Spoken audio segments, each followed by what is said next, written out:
isa pong magalak na umaga sa bawat isa.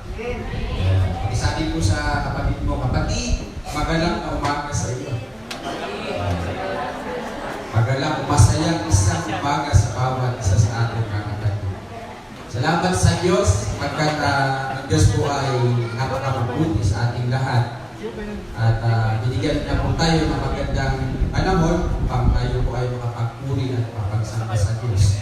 Salamat din po sa maayos na pangangatawan, kapayapaan na pinagkakalo po ng Diyos sa atin. Salamat sa Diyos. Malapit na po yung Pasko, advance. Merry Christmas na rin po sa bawat isa sa atin. Sa umaga po ito, tayo po ay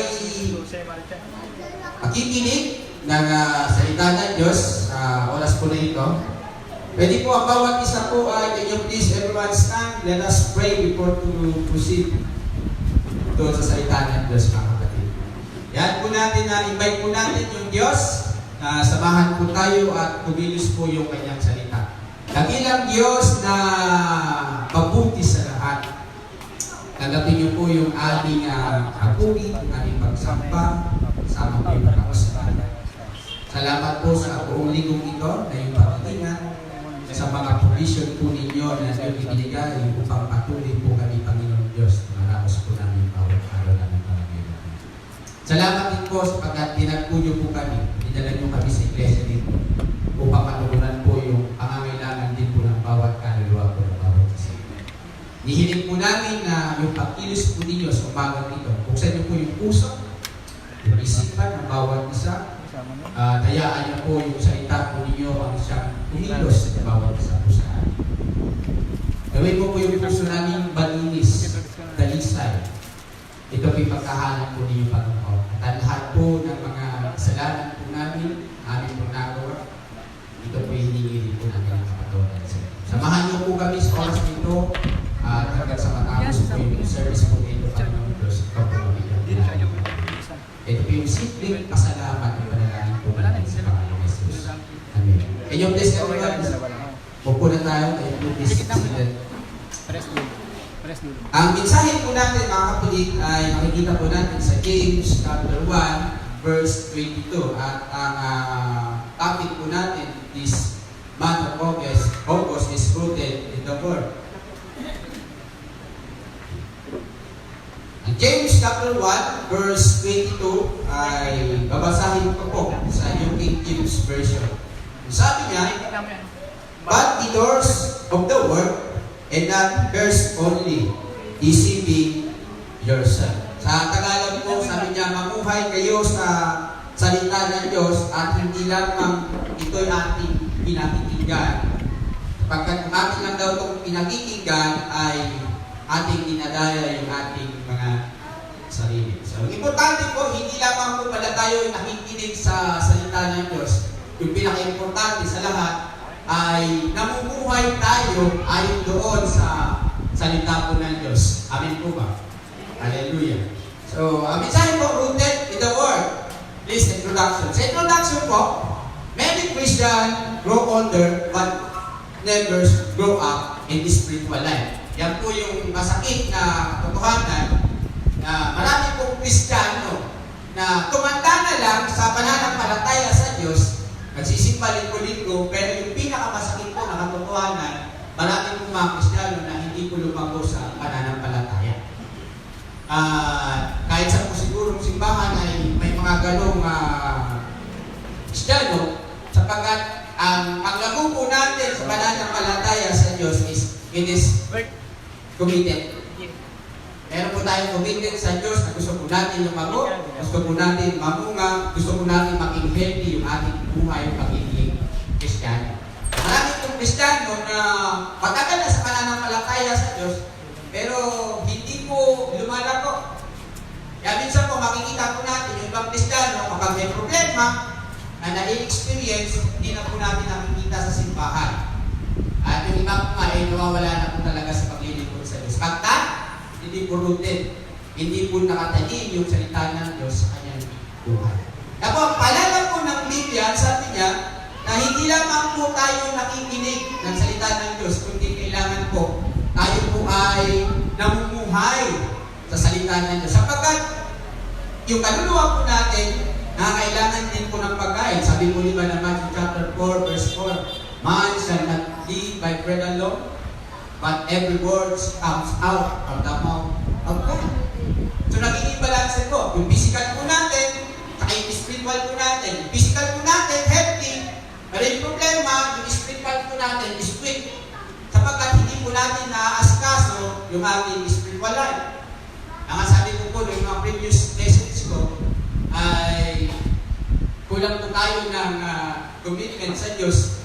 Pagkagising po sa umaga, iba na po yung ginagawa natin. Minsan nga po, hindi na tayo nananalangin. Wala na po tayong devotion. Basta uuna na po yung mga gawain po natin. Kaya po, yung buhay po natin ay madali po tayong bumagsak o matalo sa mga pagsubok, sa mga problema. The reason is, we are not rooted in the Word. Lalahanin po natin, lahat po tayong Kristiyano, kailangan po natin ang salita ng Diyos. Amen? Oo. Hindi po sasabihin natin na sisimba lamang po tayo. Yan po isang bagay pa na masakit. Na yung salita po ng Diyos, minsan nabuhusan lang po natin every Sunday. Doon lang po natin nababasa yung salita ng Diyos kapag tayo ay nasa simbahan na.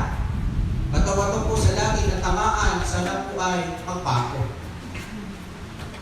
Na ang importante po sa buhay po natin bilang Kristiyano ay yung salita po ng Diyos. Ating pong isinasabuhay po yung salita ng Diyos. Amen po ba? Yung Colossians chapter 3, verse 16, kasamahan ko lang ng supporting verse. Sabi niya po, sa Colossians chapter 3, verse 16, let the word of Christ dwell in you. Kabayaan daw po natin yung salita ng Diyos ay mamuhay sa atin o papasukin po natin. Tanggapin po natin yung salita ng Diyos. Sa bawat naririnig po natin, sa bawat nababasa po natin sa Biblia, ay atin po itong pinamumuhay. Ay atin po ito siyang ginagawa. Sabi niya, let the word of Christ dwell in you. Diyan po yung tao magiging malago. Diyan po yung tao magiging healthy ang kanyang pagka-Kristiyano o bilang isang Kristiyano kung siya po ay namumuhay sa salita ng Diyos. Ano po ba? Ang isang pong alaman, itanim po ninyo ngayon yan at kung aalagaan po natin, didiligan po natin sa nang didiligan, yung halaman po yan ay hindi mo mananatiling maliit. Yan po ay tutubo at lalaki po siya. At isang pong bagay na yung halaman po, pag tinanim po ninyo ngayon, at bukas ay bubunutin po ulit sa lupa, tatanim po ulit sa ibang lupa, sa paso, binalang natin. Tapos pagdating ng nakarang araw na naman, isang araw naman, kukunin mo na naman, tapos lalagay mo naman sa ibang lupa, sa paso, halaman po ay mamamatay. Bakit po? Hindi po nakarutin po yung kanyang ugat. Ang Kristyano po, pag ganyan po yung pamumuhay po natin, bilang sa Kristyano, isip po lang, kailangan po tayo, magsisimba tayo, okay lang, hindi tayo magsisimba, okay lang. Hindi po tayo tutubo, hindi po tayo lalago, hindi po tayo healthy sa Kristyano.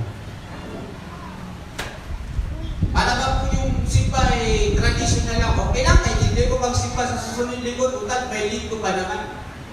At minsan, mas priority natin yung mga bagay na hindi para sa simbahan, hindi para sa Diyos. Yung naging priority natin yung mga gawain natin sa labas. Kakatawa nga minsan isang Kristiyano eh. Okay lang sa kanya yung balik sa simbahan. Pero pag pupunta na mo, nagagalit pa pag nalilate pa. May lakad. Magagalit pa kasi nalate siya, o mahuhuli siya, o hindi pa nagkakahuli. Pero yung Kristiyano, okay lang na malate.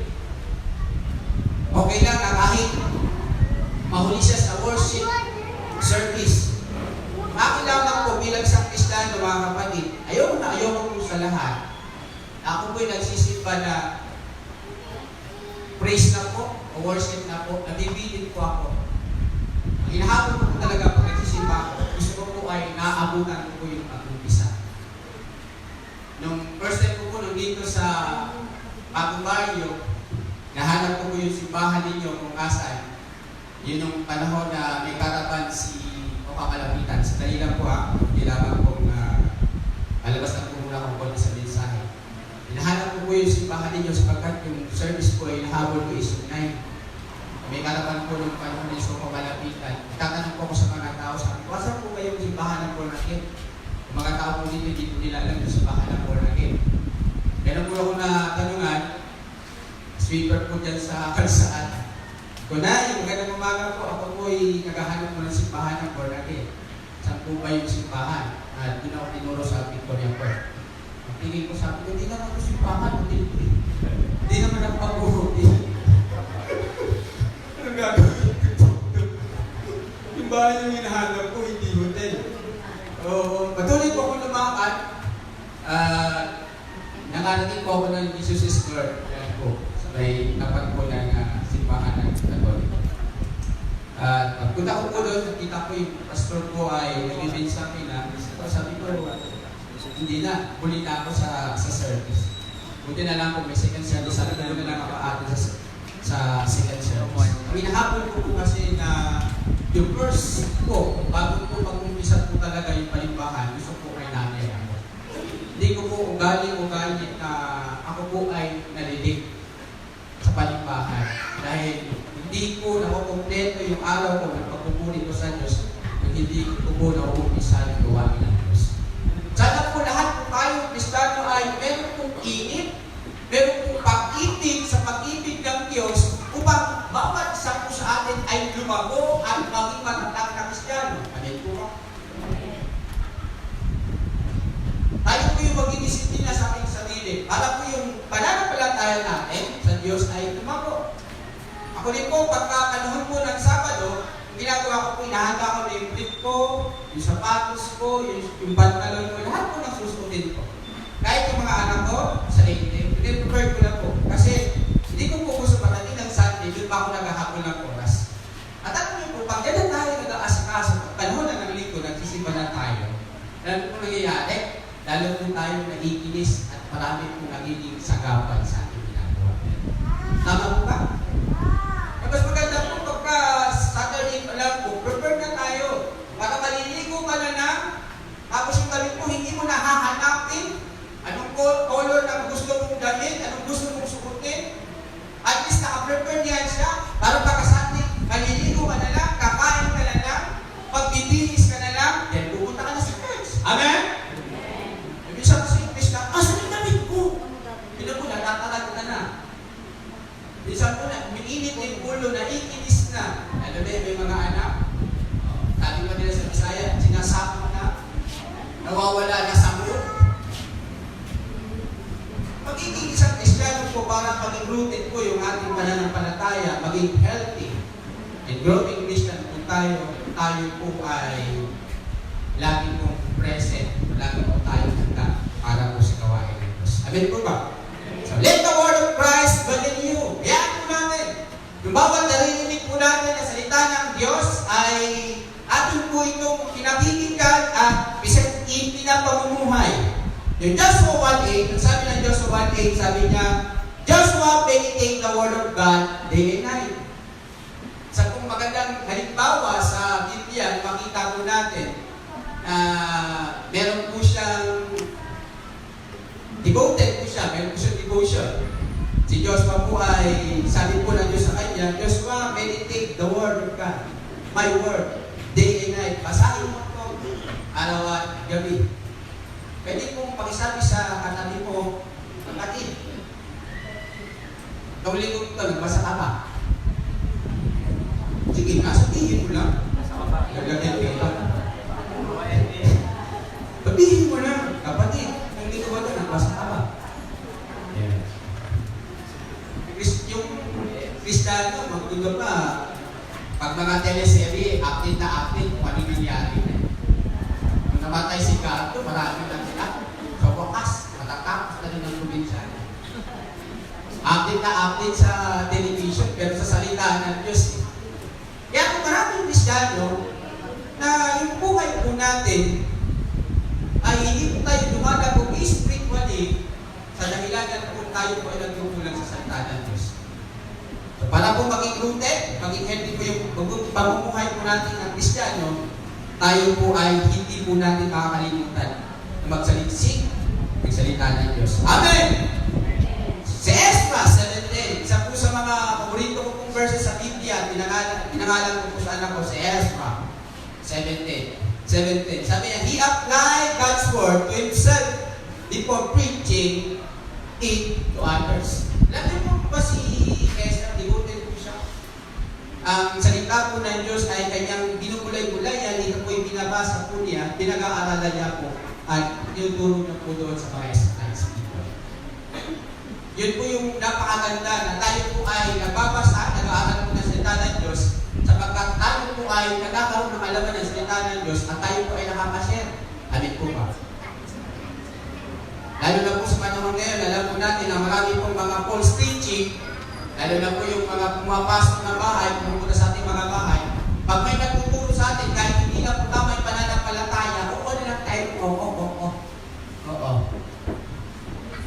Kahit hindi po tama yung pananampalataya, pero dahil sa salita ng Diyos, sige na, oo na lang po tayo ng oo. Pero mali po mga kapatid. So para po maging rooted o healthy and growing Christian po tayo po ay meron panahon sa salita ng Diyos. Sabi po ba? Bubuksan po natin yung Biblia natin, hindi lamang po panahon ng Sunday. Bubuksan po natin yung Biblia po natin sa bawat araw po ng ating buhay. Sa bawat umaga, pinagkakalam ng Diyos sa ating buhay. Amin po ba? Hallelujah. Doon po tayo, meron po tatlong bagay, rooted in the Word, pero meron po tatlong bagay na gusto kong makita natin sa umagang ito para po tayo maging rooted sa salita po ng Diyos. Number 1, we must accept its authority. Palaging maging rooted po yung pananampalataya natin sa Diyos, yung sa salita ng Diyos, tanggapin po natin yung autoridad ng salita ng Diyos. Amen po ba? Sabi mo ng 2 Timothy,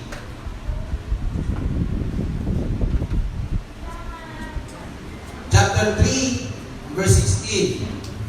I read, all Scripture is breathed out by God and profitable for teaching, for reproof, for correction, and for training in righteousness.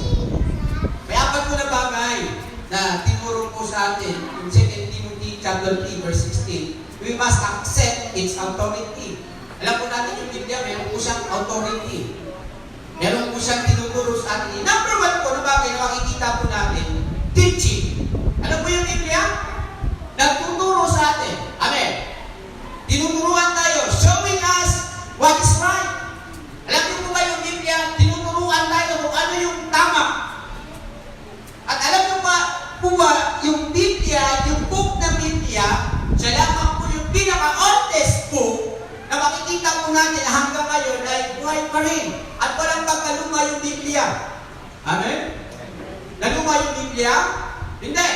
At sa lahat ng Biblia, yung Biblia lamang o sa lahat ng books, yung Biblia lamang yung nagtuturo sa atin kung ano yung tamang dapat natin gawin. Amen po ba? Kaya bakit po maraming buhay yung nabago? Buhay ko, buhay nyo, nabago because of the Bible.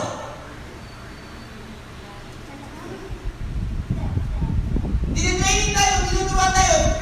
I-teach us kung ano po yung tama.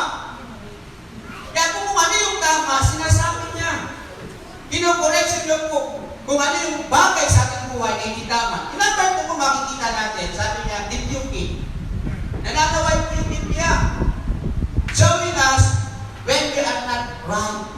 Kaya kung wag po kayo magtataka, kung kayo po, lahat po tayong Kristiyano, pag minsan po nakakarinig po tayo ng salita ng Diyos, tinatamaan tayo, nasasakitan tayo ng mga kapatid kasi nire-rebuke tayo ng Diyos. Ako po ba natin? Sinasabay tayo ng Diyos. Kung ano yung bagay na hindi tama sa harapan ng Diyos, sasawayin ka ng Biblia. Maalala ko lang po, meron po isang kapatinan sa loob ng simbahan. Ito po yung pastor ay nagmimensahe. Habang po yung pastor po nagmimensahe, kilala niya po kasi yung buong kapatinan sa loob ng simbahan. Yung pastor po ay nagmimensahe. Pag-mensahe po ng pastor, sabi ng kapatid, tinamaan yung pastor. Sige, pastor, tama yan. Tinamaan ka no. Mato sa pastor, pagkatapos ng service, at sabi niya, pastor, ang ganda ng mensahe. Tinamaan si sister sa mensahe. Tama yung salita ng Diyos. Sabi niya kayo. Another sa atin naman, mga kapatid, simba na naman. Pwede naman yung mensahe ni pastor. Meron naman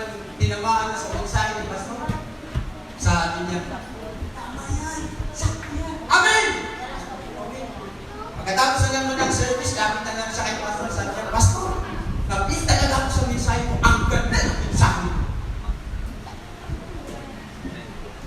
Katatlong linggo na, mga kapatid. Wali na naman si Pastor, iba na naman yung mensahe ni Pastor. Mensahe na naman ni Pastor. Meron na naman kapatid siya na nakita doon sa mensahe na parang tinamaan. Sabi niya, praise God! Hallelujah! Ito yung pinakamalakas yung boses. Pagkatapos ng service, lumapit na naman siya kay Pastor, sabi niya, Pastor, talagang napaka-grabe yung mensahe ng salita ng Diyos. Talagang buhay. Talagang kumikilit yung mensahe ng Diyos, yung salita ng Diyos. Dapat na sandin ng mga kapatid. Si Pastor, nag-mensahe naman, iba na naman yung mensahe. Mensahe ng Pastor, siya na isda na palagi niya nababantayan o tinitinda yung pagpatuhay ng kapatidan. Ay, habang nag-mensahe ng Pastor, tahimik siya. Hindi siya umaamin. Wala siyang ginagawa. Alam na ginagawa niya lang, yung bunganga niya, nakagay ko. Bakit? Kasi yung mensahe, yung tinatamaan sa kanya. Kaya pagkatapos ng mensahe, hindi na siya lumapit kay Pastor. Dali-dali na siya buhay, hindi na siya nag-check kay Pastor, hindi na siya naglaman kay Pastor. Bakit? Kasi yung tinamaan, siya na. Bakit yung salita ng Diyos ay tayo po ay sinasaway lamang po sa mga bagay kung tayo pinipili. Ano yun po ba? Wala pong pinipili yung salita ng Diyos. Pero kung minsan, kapag yun po yung pastor yung nagbiminsahe, yung ministro nagbiminsahe, bakit hindi po tayo ginaganahan? Isa po yung mga mukha po natin, i-express lang po natin sa mukha. Iwan. Hello? Lalo na pag masakit yung mensahe. Tapos minsan, kapag yung mensahe, minsan yung thinker, hindi parang hindi pondes yung mensahe. Makikita natin yung iba, pasimple-simple lang yan, nakaupo. Mamaya-maya, nakagaling na yan. Tingnan niyo po yung katabi niyo, baka tulog na.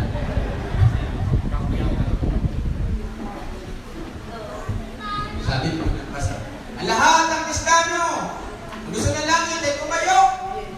Lahat po ay nagsitayo. Ang lahat po ng gusto, kung sa impyerno ay tumayo. Siya po ay tumayo. Bakit po? Hindi po nakikinig. Kaya po, tingnan niyo po yung katabi niyo kung nakikinig po ba.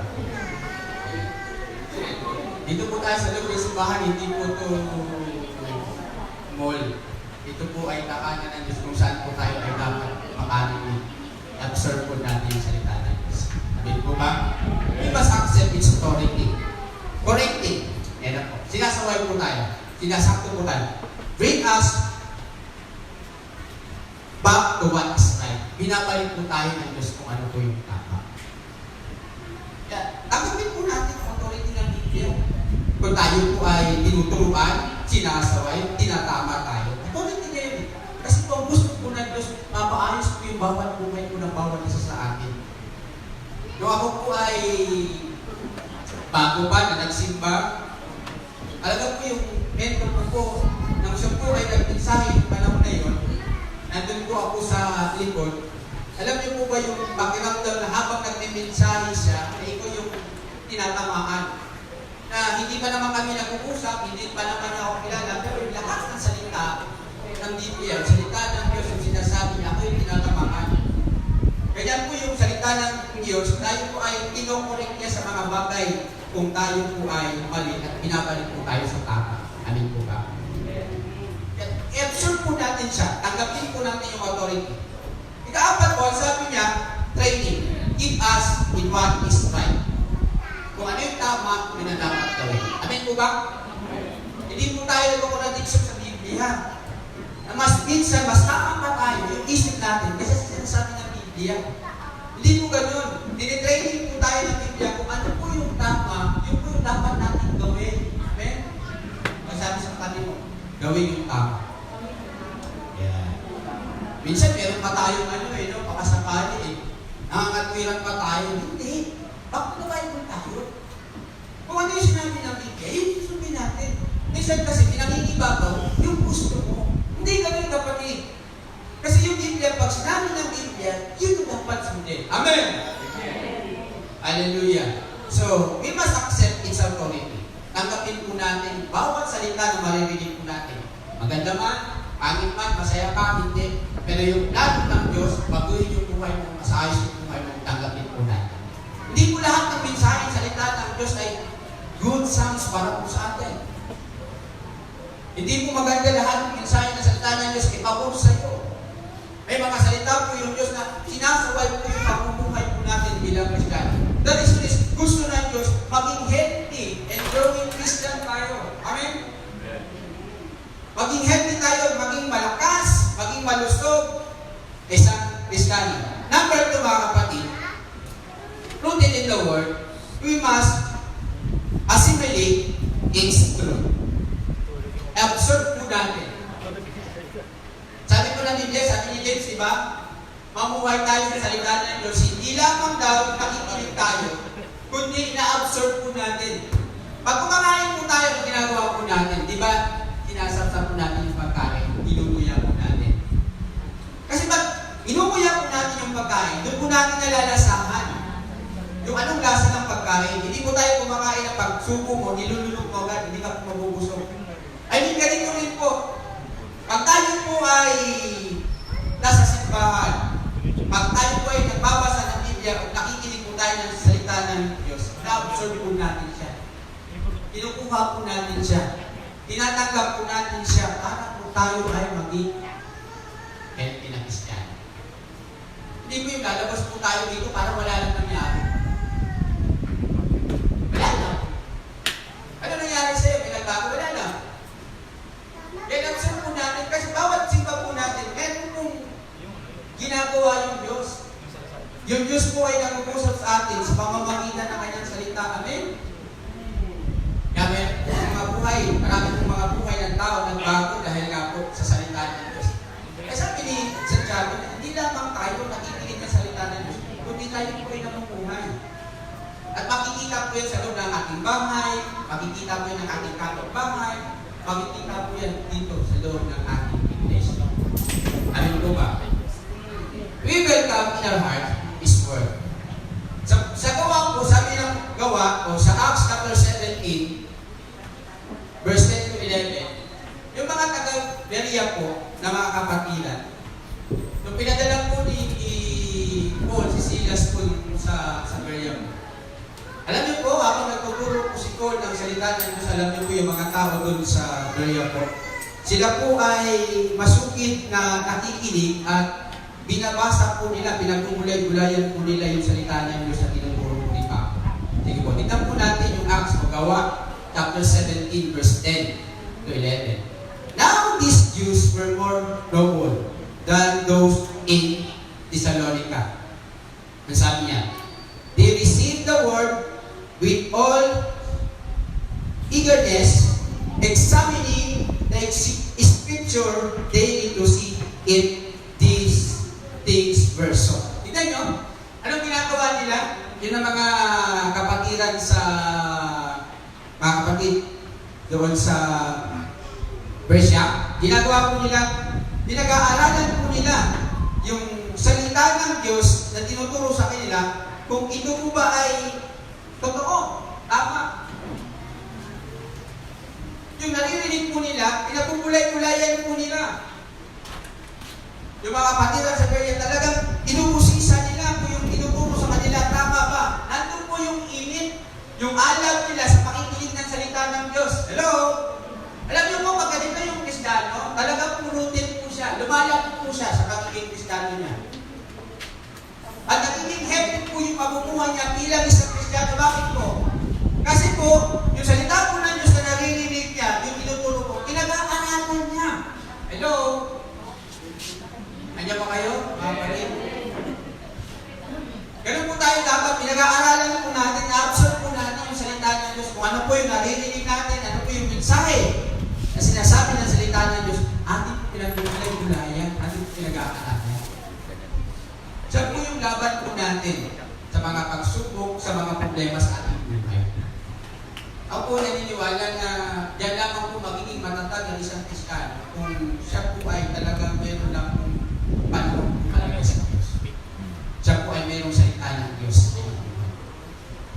ina-absorb po natin. Ito po isang kwento, ulit, napasok ko isang kwento mga kapatid, na nakakatawa, pero isang katotohanan na dapat natin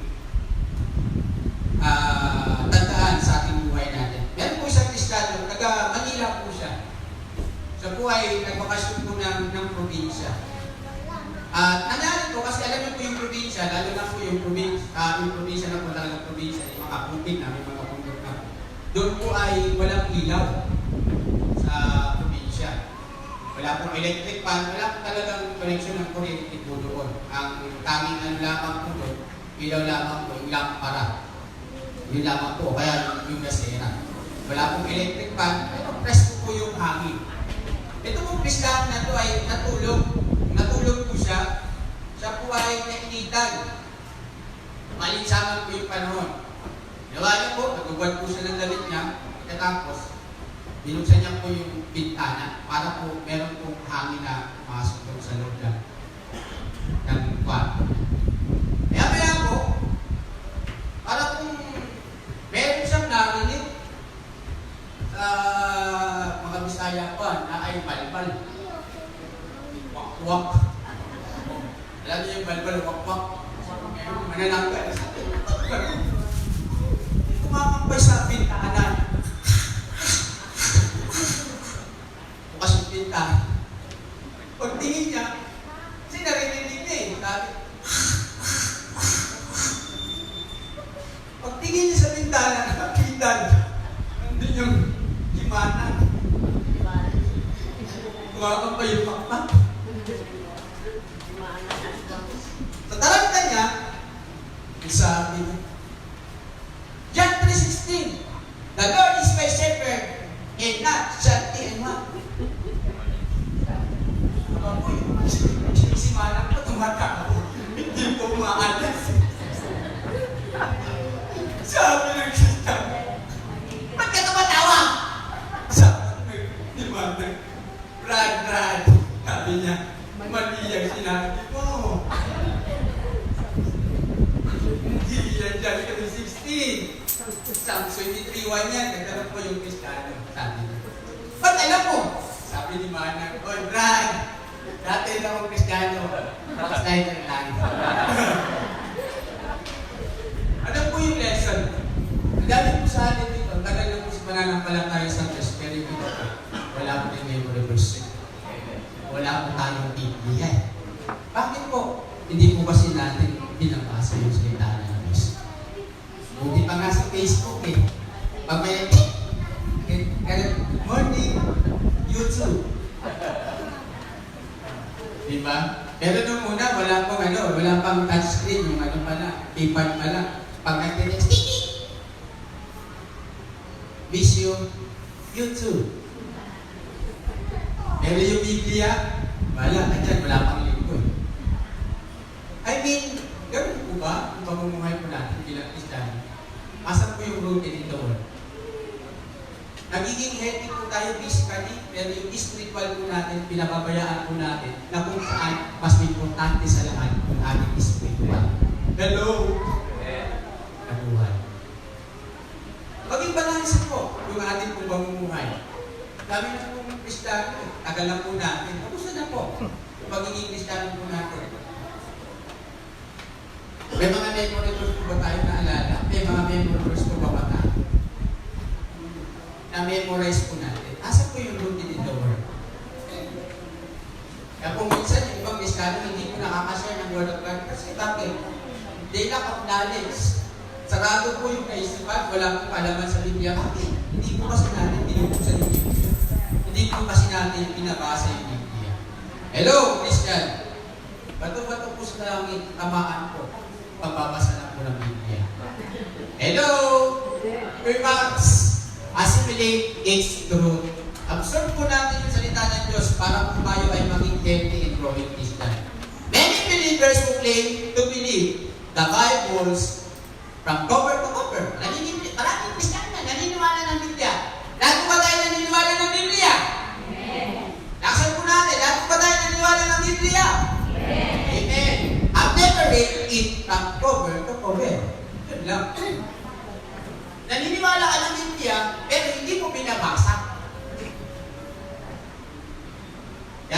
Biblia mo, inaalikabok na lang. Buti pa yung ipis, inakabos na eh. Hallelujah. Ako naman, mga kapatid, sa buhay ko, hihilig ako sa mga Biblia. Sabi ko nga sa mga anak ko, sabi ko kay Sam, kay Esa, sabi ko, anak, wala akong Mercedes-Benz, wala tayong magandang bahay, wala akong pamamana sa inyo. Ang tanging ng pamamana ko lang sa inyo, pag ako'y mamatay na, lahat ng klase ng Biblia, inyo na. Meron ako yung King James, meron ako American Bible, meron ako ng NLT. Kasi pag nag-study po ako, yun po yung gusto ko eh, mga reference po. Kung saan po ako komportable, yun po yung pinukuha ko, yun po yung ginagamit. Sabi ko sa mga anak ko, pag ako namatay, wala akong pamamana sa inyo. Sa inyo na natin ng mga galusyon ng Biblia. Yan lamang yung pamamana ko sa inyo. So yung Biblia po, mga kapatid, importante po sa buhay natin bilang Kristiyan. Amin po ba? Sabi mo sa tabi mo, importante yung Biblia. Dapat po pinabasa po natin. Minsan po nga, hindi po nga natin alam, asan yung John? Asan yung John? Titignan ba sa yung Old Testament? John. Yung Old Testament, John. Bakit po hindi po kabasaan yung Biblia eh? Sabi po ni Jen, sabi niya, mabuhay po tayo, hindi lamang po tayo nakikinig. Kasi po kung alam po natin, tayo po ay namumuhay sa Biblia, o sa salita ng Diyos, alam po natin. Hello? Gusto po natin nahanapin. Amin po ba? Pero minsan po, hindi po natin alam, nasan kayo ng salmo o sa tinitingnan sa New Testament. Ha? Bakit ganun po mga kapatid? Kasi po, hindi po natin binubuksan yung salita ng Diyos. Number 3, we must apply its principle. Rooted in the Word, we must apply its principle. Yung origin po ng salita ng Diyos, yung katuruan. Ano po yung katuruan ng Biblia? Ina-apply po natin. Amen po ba? Hindi po natin pinipili yung Biblia. Ano lang po yung gusto nating marinig, ano lang po yung gusto nating basahin, yun lang po babasahin po natin. Hindi po gano'n. Ano po yung katuruan ng Biblia, ano po yung sinasabi ng Biblia, yung principle niya, niyatanggap po natin. Amen? Ako po naniniwala na lahat ng po dito ay naniniwala sa tithes and offering. Amen? Lahat po tayo naniniwala dyan. Iba po, pinipili lang. Pag hindi nila gusto, kahit sa Biblia, dahil hindi nila gusto, hindi sila susunod. Pero dapat po natin maunawaan, we must apply its principle. Kung ano yung sinabi ng Biblia, we must obey. Kung ano yung tinuturo ng Biblia, ginagawa natin. Bakit? Kasi yung Biblia, sa ay salita ng Diyos, at yung salita ng Diyos ay perfecto. May kailanman yung Biblia, yung salita ng Diyos ay hindi mali. Pakisabi po sa katabi mo, hindi mali yung salita ng Diyos. Di ba? Mali ba yung salita ng Diyos? Hindi po mali yung salita ng Diyos. Tama po yung salita ng Diyos. Yung interpretation lamang po ng tao. James chapter 1, verse 23 to 25. Ano po yung sabi niya ng 23? For if anyone is a hearer of the word and not a doer, he is like a man who looks intently at his natural face in a mirror. Verse 24, for he looks at himself and goes away and at once forget what he was like. But the man who looks into the perfect law, the law of the, sa 25, okay. But the man who looks into the perfect law and the law of liberty and first, 1:21, 23. Tama po ba?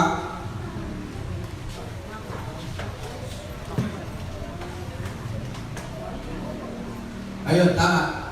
But the one who looks into the perfect law and the law of liberty and perseveres, being to hear, who forgets but adore, who acts, he will be blessed his doing. Ano sabi niya? Yung tao daw po, humitingin na sa salamin, pag tinignan niya, komportable siya, okay na daw yung kanya. Tapos, iiwan na. Hindi daw po ganun yung salita ng Diyos. Kailangan po yung salita ng Diyos, pag binabasa po natin, hindi mo lang siya binabasa siya, kundi ginagawa po natin sapagkat pinagpapala tayo sa bagay niya. Alay po ba? Hallelujah. Ganun po yung gagawin natin. Para po maging rooted yung pananampalataya natin sa Diyos. pinakikinggan, hindi lang po natin sa binabasa, kundi ang importante po, ipinamumuhay po natin yung salita ng Diyos. Gusto po natin lumago? Hello? Gusto po natin mamunga? Gusto po natin maging healthy po yung pagiging buhay Kristiyano natin? Tayo po ay kailangan manatili sa salita ng Diyos. Tayo po ay mga Kristiyano. Tayo po ay mga anak ng Diyos. At importante po sa pamumuhay po natin bilang isang Kristiyano yung salita ng Diyos. Alam ko po, bawat isa po sa atin meron pong mga trabaho. Pero wag po itong kakalitaan na tayo po ay makarinig at makabasa po ng salita ng Diyos. Sapagkat yung salita po ng Diyos, mga kapatid, siya po yung daan para po tayo ay maging malakas sa pamumuhay natin bilang isang Kristiyano. Amin po ba? Alam ko rin po, meron po tayo trabaho, pero santabi po na po natin yung trabaho. Kung maaari lamang po, punta po tayo ng simbahan para makakarinig po tayo ng salita ng Diyos. Importante po, bawat linggo na makarinig tayo ng salita ng Diyos. Ako po, hindi po ako komportable kapag dumarating po yung linggo na hindi po ako nakapagsisimba. Hindi po kompleto yung linggo kapag hindi po ako nakapagsisimba. Hindi po ako napapalagay, hindi po kami napapakalik kapag hindi po kami nakapagsisimba ng linggo. Yung pagsisimba po ng linggo, yung pakikinig po ng salita ng Diyos sa pagpasok ng simbahan ng iglesia, ng Panginoon, mga kapatid, nakatulong po sa atin sa buong linggo. Bakit? Dahil po yung pagsimba po natin, nakakarinig po tayo ng salita ng Diyos. Kahit ano po yung mangyari sa araw ng Lunes, sa buong linggo niya, basta meron po tayong salita ng Diyos na narinig, nabasa, lahat po ng bagay natin haharapin, atin po makakatagumpayan. Bakit? Dahil po kasama po natin ang Diyos. Dahil po nakarinig po tayo ng salita ng Diyos. Amen po ba? Salamat po sa Diyos mga bagay na tinuro sa atin. Conclusion, dito po tayo matatapos. Therefore, as you receive Christ Jesus the Lord, so walk in Him, rooted and built up in Him, and establish the faith as you were taught, and overflowing with thankfulness. Lahat po tayo ay lumago. Lahat po tayo ay maging malusog na makisga. Naisip po natin na tayo po ay lumago sa pananampalataya sa Diyos. Ano po ba? Lahat ay tumayo. And then, walang position is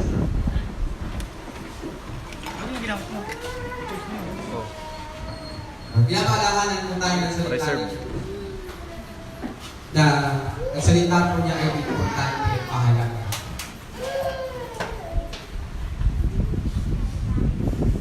Kailangan po natin mabuhay o mabuhay sa salita ng Diyos. Babalikan po sa atin ng Matthew chapter 4 verse 4. Man shall not live by bread alone, but every word should come out from the mouth of God. Pakainin mo yung physical mo. Oo, para maging malakas ka, magawa mo yung gawain mo sa bawat araw. Yung trabaho mo, makapag-isip ka na mabuti, na maayos, pakainin mo yung physical mo. Pero mga kapatid, huwag mong kakalimutan yung spiritual mo nangangailangan din ng pagkain. Kailangan ng kaluluwa natin ang salita ng Diyos. Palaging maging matibay sa pananampalataya sa Diyos. Palaging maging malago. Salamat yung makatulong para paglabanan natin yung lahat ng pagsubok, problema sa ating buhay, at para palumanin pa yung pananampalataya natin sa Diyos. Hallelujah. Naisip po natin, makalit po natin sa buhay po natin, na kung tayo po ay lumago, maging malusog, isang Kristiyano, upang sa ganun yung buhay po natin ay magamit sa kapulihan ng Diyos. Maraming tao na nangangailangan sa kaligtasan. There's so many people nangangailangan ng Diyos. Pero alam niyo po, walang magsasabi sa kanila na yung Diyos, na Diyos po, Panginoon mo, siya yung nagpinta sa iyo. Kung hindi ka magsasabi,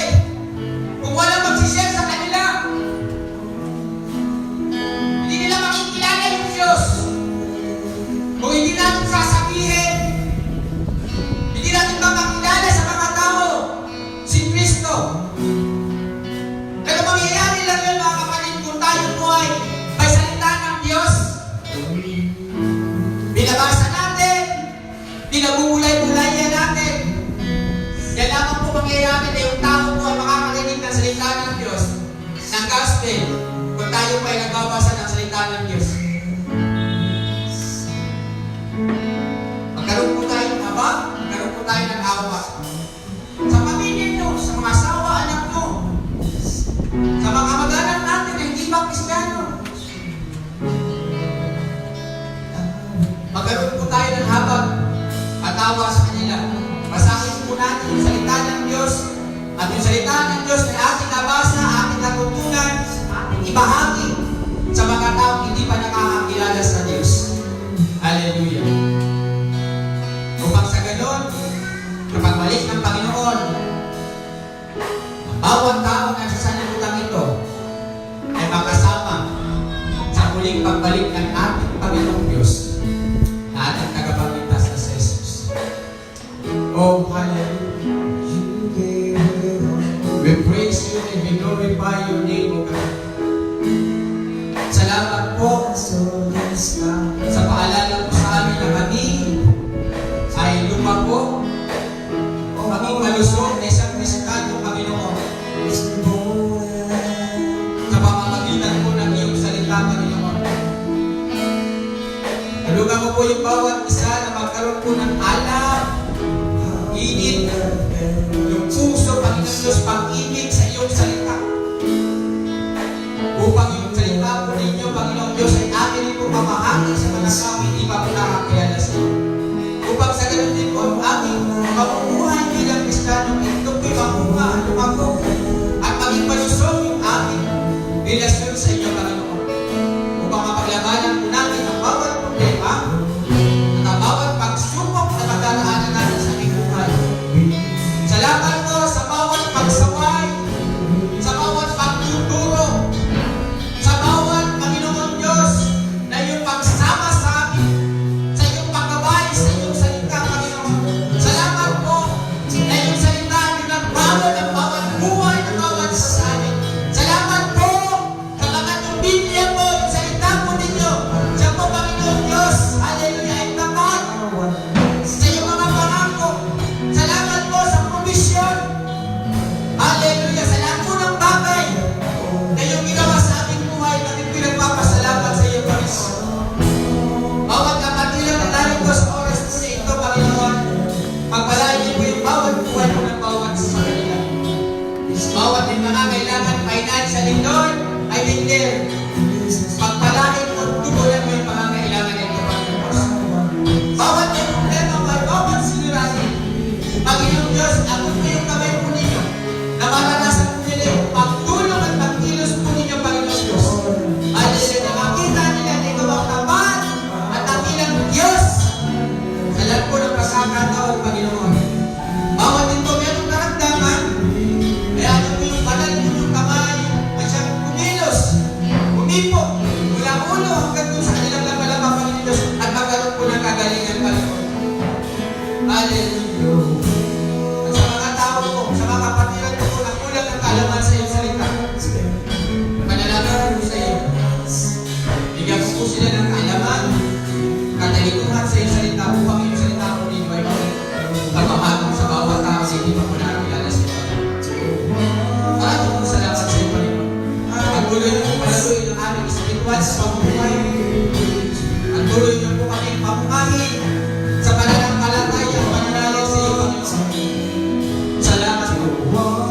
Salamat po, Panginoon. At ang mensahe po ninyo, manatili sa bawat puso po ng bawat isa, Panginoon. Diyan po yung salita po ninyo. Siya po maging panalangin o kapapala sa umaga. Ito po'y panalangin po. Sa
bawat isa sa pag-uwi. At panalangin ko po yung bawat mga kailangan po namin sa buong linggo po ito. Kayo po ang siya magtutugon, magpapala, at mag-iingat po sa bawat isa po. Tanggapin niyo po yung aming papuri, yung aming pagsamba, yung aming paglalahati. Ito panalangin po namin sa pangalan ni Jesus. Amen.